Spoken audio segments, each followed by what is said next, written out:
Sun Risers Hyderabad జట్టులో తెలుగు ఆటగాడు నితీష్ రెడ్డి దుమ్ము లేపుతున్నాడు.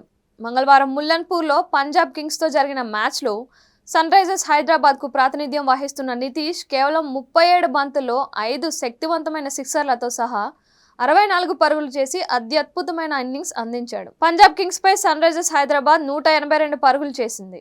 ఈ స్కోర్లో నితీష్ రెడ్డి ఇన్నింగ్స్ కీలక పాత్ర పోషించాయి.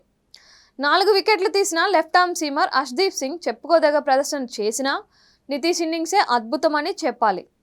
క్లాస్ అండ్ మాక్రమ్ వంటి వరల్డ్ క్లాస్ ఆటగాళ్లు విఫలమైన చోట ఈ ఆంధ్ర ఆటగాడు సత్తా చాటాడు. 28 పరుగులకే 2 వికెట్లు కోల్పోయిన సమయంలో క్రీజులోకి వచ్చిన సతీష్ ప్రత్యర్థి బౌలర్లపై ఎదుర్కొని దాడికి దిగాడు.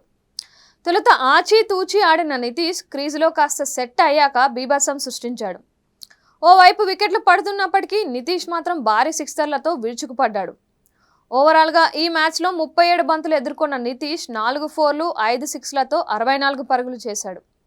అద్భుత ఇన్నింగ్స్తో జట్టుకు 182 పరుగుల భారీ స్కోర్ను అందించాడు.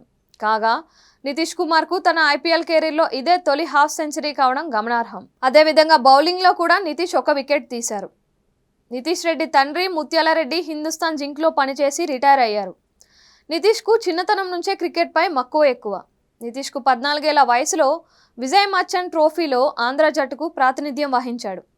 2020 రంజీ ట్రోఫీ సీజన్లో ఆంధ్ర జట్టు తరపున ఫస్ట్ క్లాస్ క్రికెట్లోకి ఎంట్రీ ఇచ్చారు. అనంతరం 2021 లిస్ట్ ఏలో క్రికెట్లో అరంగేట్రం చేశాడు. అదే ఏడాది టీ20లో కూడా నితీష్ అడుగుపెట్టారు. ఫస్ట్ క్లాస్ క్రికెట్లో ఇప్పటి వరకు 17 మ్యాచ్లు ఆడిన నితీష్ 566 పరుగులతో పాటు 52 వికెట్లు పడగొట్టారు. అదేవిధంగా లిస్ట్ ఏ క్రికెట్లో 403 పరుగులతో పాటు 14 వికెట్లు సాధించారు. కాగా టీ20ల విషయానికి వస్తే ఆంధ్ర జట్టు తరపున 8 మ్యాచ్లు ఆడిన నితీష్ 106 పరుగులు సాధించాడు.